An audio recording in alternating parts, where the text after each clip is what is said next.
주는 인터뷰 뉴 진수.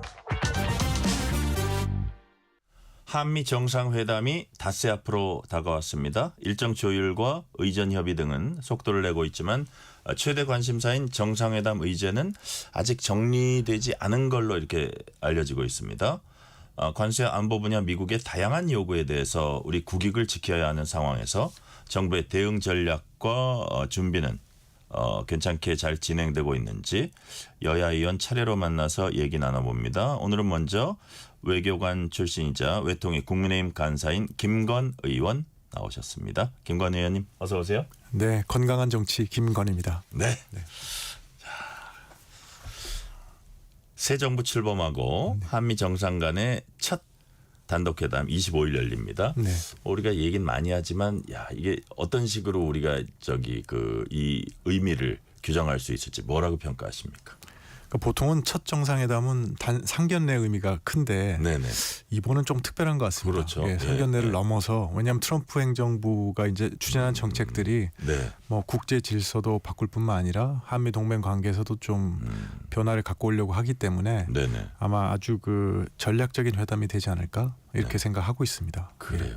이게 뭐 새로운 얘기 부분은 아마 뭐 방위비 국방 뭐 방위비 분담 국방 뭐 어떤 그 정책의 변화 뭐 이런 거겠지만 일단은 한미 상호관세 후속 조치가 어떤 식으로 나올지도 우리가 지켜볼 대목입니다. 네. 자, 상호관세 15% 확정했다지만 이게 문서화되진 않았거든요. 그래서 우리가 뭐 많이 하는 얘기가 악마는 디테일에 있다 이런 네. 얘기도 많이 하는데 네. 자, 이번 한미 정상회담에서 그 상호 관세 부분, 뭐 후속 조치랄까 이거 관련된 부분은 어떤 방향으로 어떤 식으로 이렇게 논의되고 좀 결론 지어야 된다고 보십니까? 그러니까 일단 관세 협상이 타결이 돼서 네. 지난번에 이제 발표가 있었지 않습니까? 네네. 그걸 기본적으로 재확인을 하겠죠. 정상 차원에서. 네.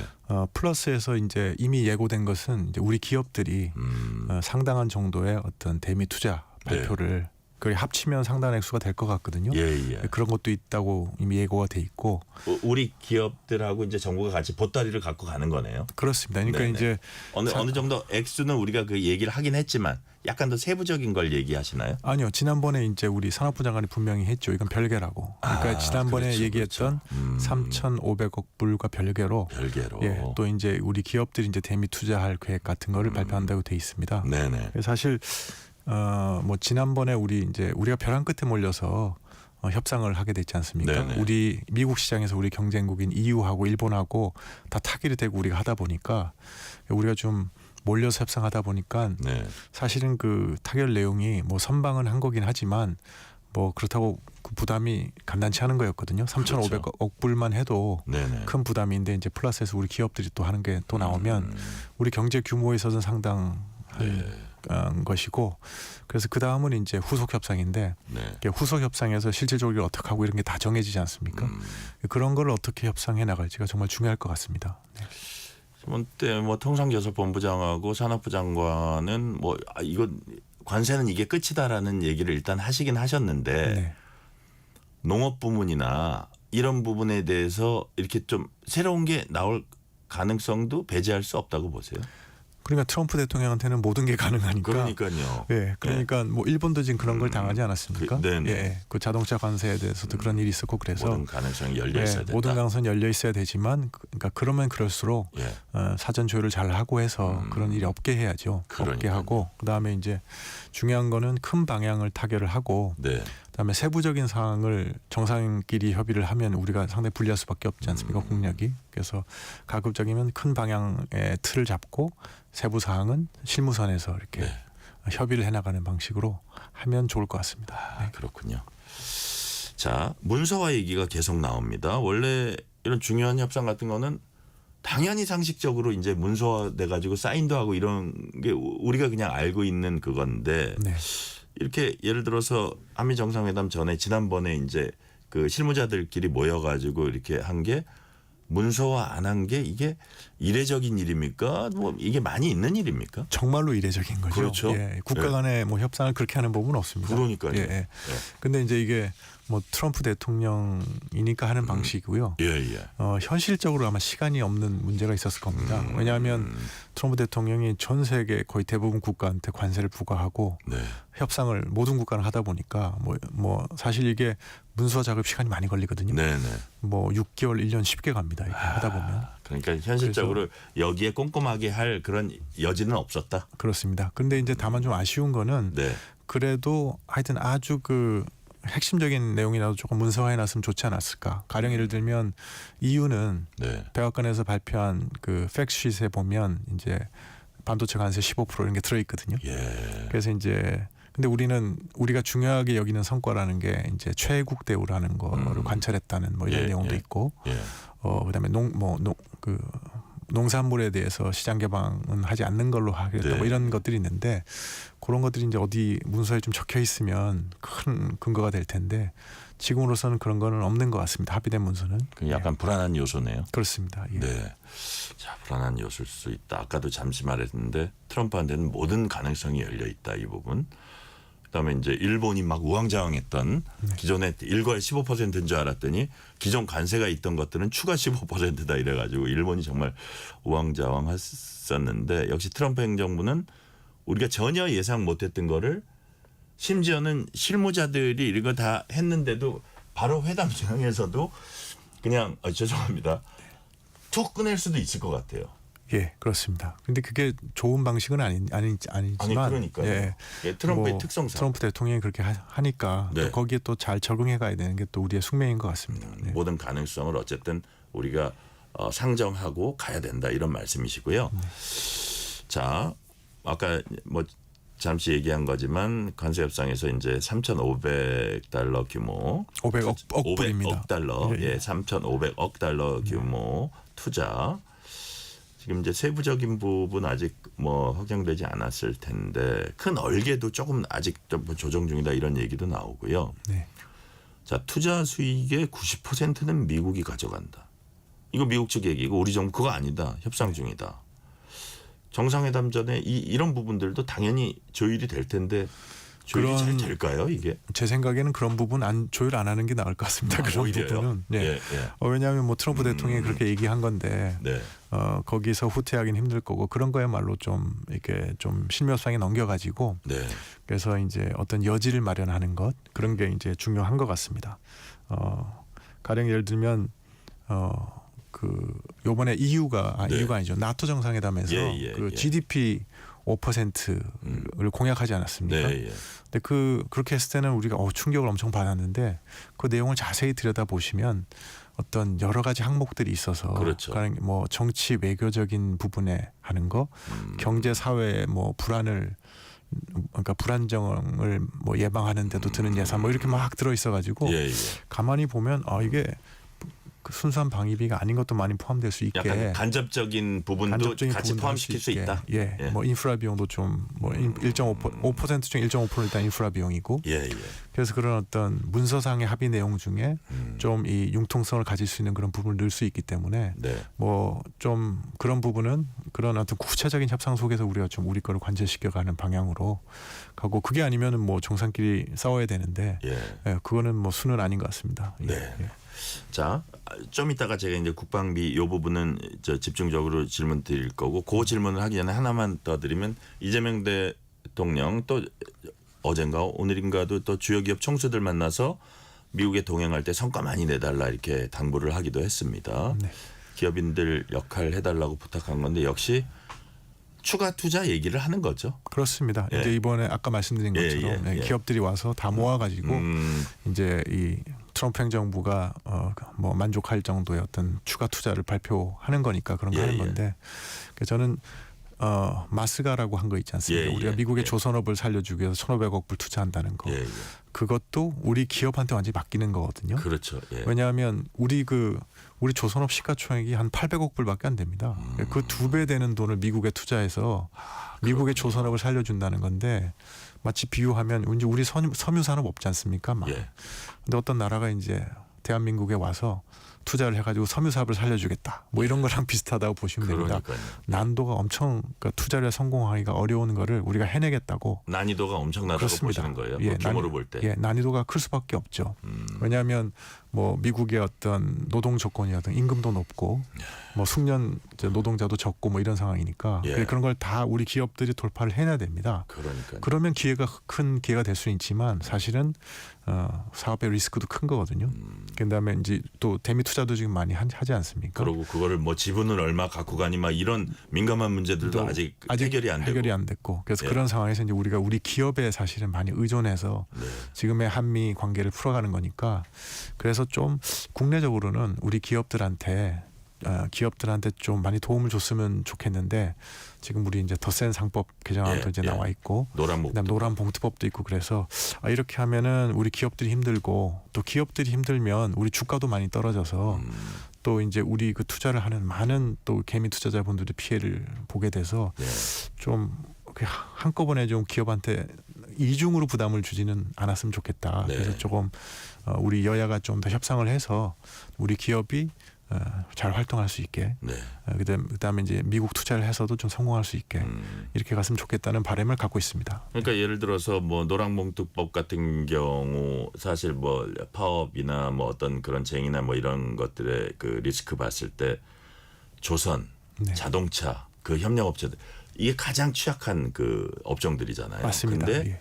이건 이거대로 하고 투자할 때는 나 좀 도와달라. 이게 너무 좀 약간 이율배반적이지 않냐 이런 지적이 야당 사이드에서 지금 나오고 있는 상황인데 자 일단 이제 국방안보 분야 한번 볼게요. 일단 우리가 가장 큰 현안이 될 거는 역시 방위비 분담금 이거라고 하셨는데 아까 말씀하신 대로 국방비 유럽연합 어떻게 5% 했지 하고 보니까 여러 가지 간접적인 항목들 넣어서 사실 제가 봐도 넣어도 될 것 같은 게 트럼프는 되게 그 자신의 성과를 중요시하기 때문에 그런 것들 많이 해서 이거 많다 그러면 좋아할 것 같아요. 그래서 그런 점들을 우리가 이용하면 될 것 같고 그럼에도 불구하고 더 어떻게 보면 중요한 게 주한미군 역할 변경 이 부분 같거든요. 네네. 그래서 이런 부분은 어떻게 평가하십니까? 지금 우리가 받아들일 수밖에 없는 처지입니까? 뭐 그런 측면이 있습니다. 왜냐하면 그 트럼프 행정부에서 발표한 이제 그 임시 국방 전략을 보게 되면 이제 쉽게 말해서 이제 미국이 옛날처럼 대서양하고 태평양의 두 개 전쟁을 동시에 가서 다 승리하고 2차 대전 때 그러지 않았습니까? 그럴 수 있는 시대는 아니다. 그런데 지금 중국이 이미 2027년부터는 하시라도 무력으로 대만을 통일할 수 있는 준비를 갖추겠다고 선언을 한 상황이기 때문에 그런 시나리오를 이 아주 기본적인 위협으로 보고 거기에 좀 집중하고 나머지 전장에서는 동맹국들이 좀 많은 역할을 해주면 좋겠다. 그래서 이제 유럽은 유럽 동맹들이 좀 나토 동맹들이 맡아주고 한반도 같은 경우도 이제 한국이 더 한반도 방위에 더 큰 역할을 좀 해달라는 거고 두 번째는 또 우리는 이 지역에 있으니까 이 대만 해협의 위기 사태에서도 좀 많이 잘 협력을 해달라는 것이 이제 기본적으로 우리한테 요청 사항이거든요. 두 가지가. 그러다 보면 이제 전략적 유연성 문제가 나오는데 그 문제에 대해서 저희가 이제 잘 협의를 해야 될 것 같습니다. 요구는 당연히 있을 거고. 다만 이제 한 가지 생각해야 될 것은 대만 해협에 위기 사태가 난다 그러면 한반도는 동시에 위기 상태로 들어갑니다.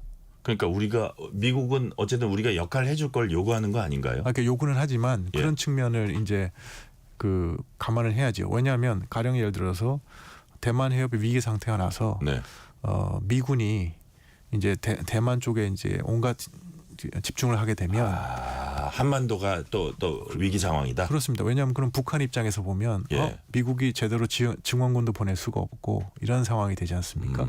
그러니까 바로 우리로서는 그 한반도 위기가 그러니까 한반도의 안보 상황이 조금 우리의 경각심을 확 높여야 되는 상황이 되는 거고 또 가만 생각해 보시면 중국 입장에서도 만약에 대만을 침공한다 그러면 제2전선을 해서 미국의 전력을 분산시켜 놓는 것이 가장 유리하지 않겠습니까? 그런 의미에서 그런 북한을 원조할 가능성도 있기 때문에 그런 시나리오들을 생각하면 사실은 대만 해협 위기 때 한반도 안보 를 약화시키지 않기 위해서는 사실은 제약이 있을 수밖에 없습니다. 그러니까 지금 말씀하시는 그런 어떤 전략적 유연성에도 한계가 있는 거죠.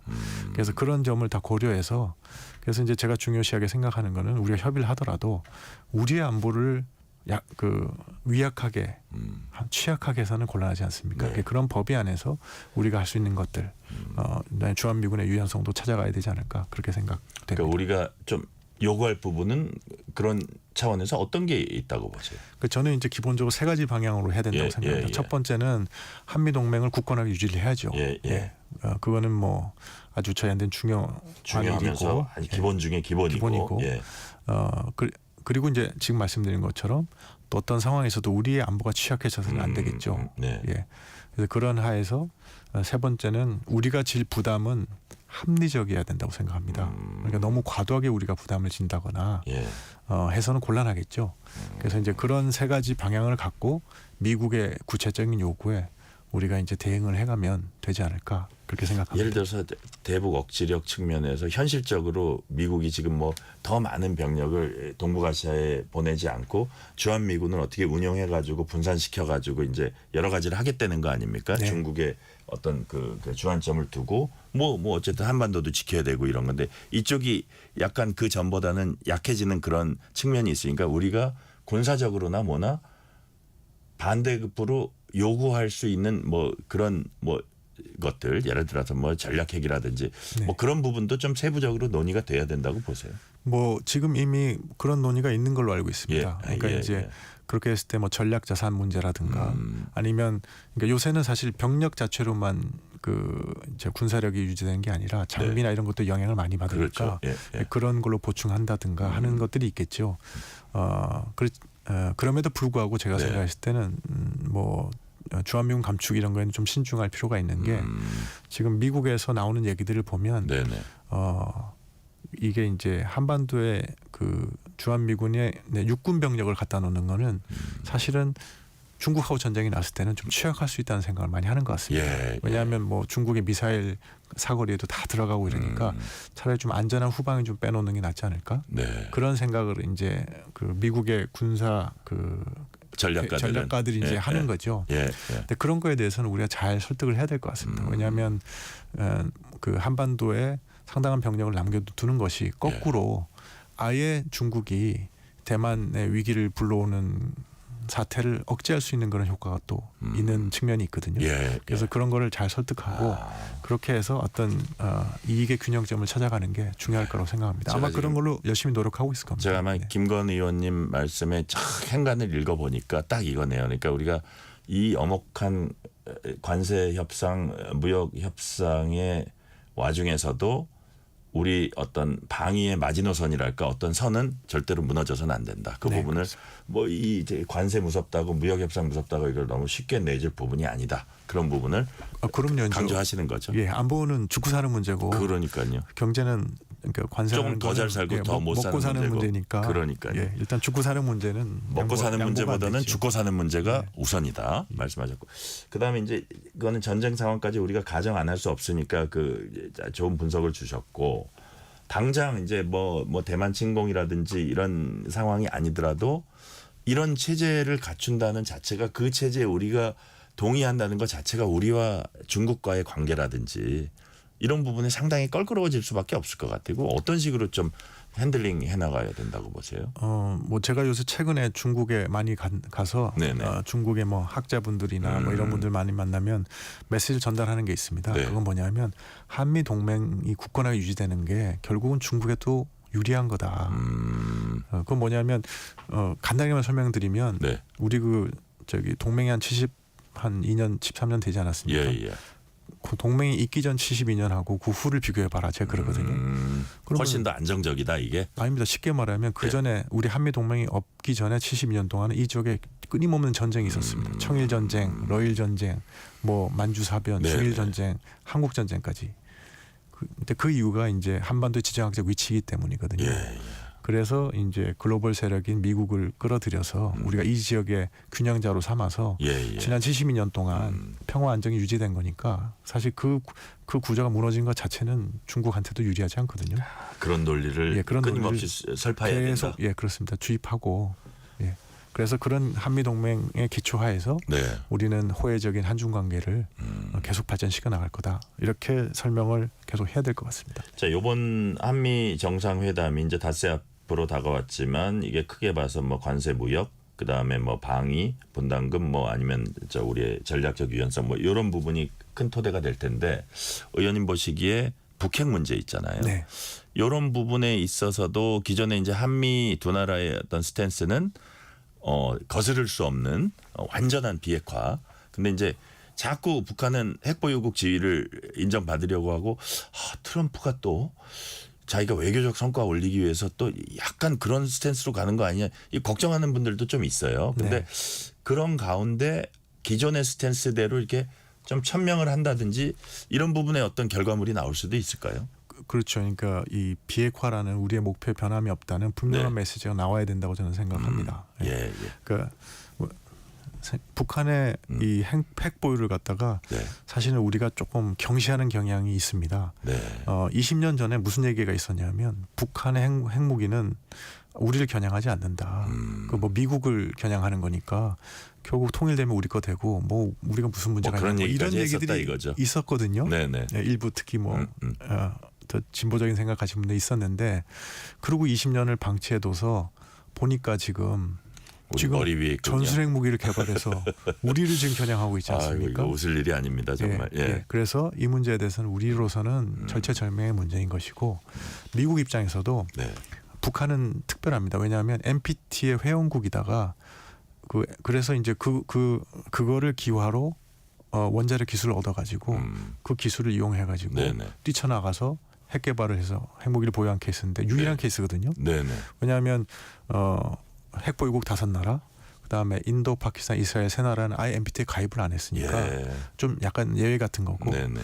북한이 유일하게 NPT 가입국이다가 한 나라라서 북한을 핵 보유를 인정하게 되면 지금 당장 뭐 우크라이나 같은 나라 네. 핵 보유하겠다면 어떻게 막겠습니까? 우리도 북한처럼 하겠다고. 뭐 우리가 그다음에 대한민국이 핵 보유하겠다면 국제사회가 막기 힘들지 않습니까? 네네. 그런 의미에서도 미국도 전 세계 비확산이라는 관점에서 양보하기가 쉽지는 않은 문제입니다. 네. 자, 이런 가운데 김여정 우리 이재명 대통령이 계속 유화적인 발언들을 하고 뭐 여러 가지 정부가 그런 그 조치들을 했는데 아주 원색적으로 이제 이재명 대통령 이름을 거론하면서 한미 정상회담 닷새 앞두고 이렇게 나왔습니다. 이게 어떤 속내가 있을까요? 뭐 상투적이죠. 왜냐하면 저도 이제 북한하고 많이 협상을 해봤는데 예. 북한의 협상이라는 것이 무슨 수를 쓰든지 간에 저의 이 최저선, 그러니까 영어로 bottom line이라고 하는데 제 최저선을 어떻게 확인해가지고 거기서 합의를 하려 그럽니다. 그런데 사실 뭐 보여주지 않지 않습니까? 그렇죠. 내 최저선이 뭔지. 그러니까 그걸 알아내려고 온갖 압박을 가하고 뭐 벼랑 끝 전술을 하고 잠도 안 재우고 뭐 별거 다 하거든요. 근데 이것도 지금 그런 거 보시는 거죠. 그런데 그러니까 이런 전략으로 나올 때는 제가 봤을 때는 우리 입장은 뭐 지금 이제 이미 우리의 그 선의는 다 보여주지 않았습니까? 그다음에 우리가 받아들일 수 있는 선은 이거라고 이제 선을 그어야 될 때라고 생각합니다. 그래요. 자, 의원님은 이런 말씀을 하셨어요. 아까 우리가 말했던 그 트럼프의 어떤 예측 불가능성, 뭐 이런 예측하기 어려운 트럼프의 특성과도 관련이 있어 보이는데, think the unthinkable. 뭐 이런 얘기 하셨습니다. 무슨 뜻입니까? 그러니까 정상회담은 원래는 옛날에는 왕들이 이 주권자였지 않습니까? 왕들이 만나는 게 정상회담이어서 정상회담에서 싸움이 나면 바로 전쟁으로 갔습니다. 주권자가 싸운 거니까. 그렇죠. 그래서 이 정상회담은 절대 실패하면 안 되는 회담이거든요. 그러다 보니까 사전에 엄청 조율을 해가지고 거의 뭐 이렇게 각본이 다 있고 정상들은 연기자처럼 연기하고 뭐 이게 원래 정상회담이거든요. 그렇죠. 그래서 그걸 보는 우리가 드라마에 대본 갖고 가는 것처럼 하는 겁니다. 그리고 왜 그래야만 그래서 우호적인 분위기를 연출을 해야만 두 국가 국민들이 우리가 사이가 좋은 두 나라구나 하고 그러니까요. 안심하고 경제 관계도 강하게 가져가고 교류도 되고 하는 거기 때문에 실패할 수 없는 회담 정상회담이거든요. 그래서 원래 그렇게 가는 건데 지금 이제 트럼프 대통령이 그렇게 안 하시거든요. 좀 그 트럼프만의 특성이 있잖아요. 예. 그래서 뭐 젤렌스키 우크라이나 대통령이나 뭐 라마포사 공식 속상에서 막 싸우잖아요. 예, 막 그렇게 하고 하시니까. 근데 이제 원래 조율했을 때는 그러지 않았을 거거든요. 분명히 신부선에서 뭐 정상끼리 싸우라고 해놓지 않았을 거 같지 않습니까? 그러니까 평소에 조율하던 거 당연히 하고 그럼에도 불구하고 현장에서 도저히 우리가 정상회담에서 예측할 수 없는 일이 있을 수 있다고 생각하고 그것마저 사실 다 조율해서 준비를 해놔야 된다.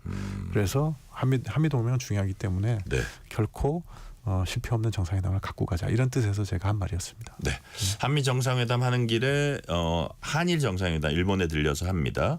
이게 뭐 의제라 하면 조금 뭐 셔틀 외교 더 본격적으로 하자 뭐 여러 가지 할 것 같아요. 그리고 뭐 과거사 문제 갖고 그렇게 막 본격적으로 들어가고 그런 것까지 할까요? 예를 들어서 의제가 어떻게 될까요? 올해가 이제 한일 수교 60주년이라서 뜻깊은 해입니다. 그래서 근데 이제 우리 이재명 정부에 대해서 사실 뭐 어떤 걱정이 있었냐면 이재명 정부가 들어서면 워낙 중국과의 관계를 강조하다 보니까 뭐 시에시에 외교라는 얘기도 하고 그러니까 그럼 한일 관계 그다음에 그 전에 우리 민주당 더불어민주당에서 좀 그 반일 프레임 같은 걸 많이 활용하고 그러지 않았습니까? 그러다 보니까 이재명 정부 들어서면 한일 관계가 좀 파탄나는 거 아니야? 이런 걱정들이 좀 있었거든요.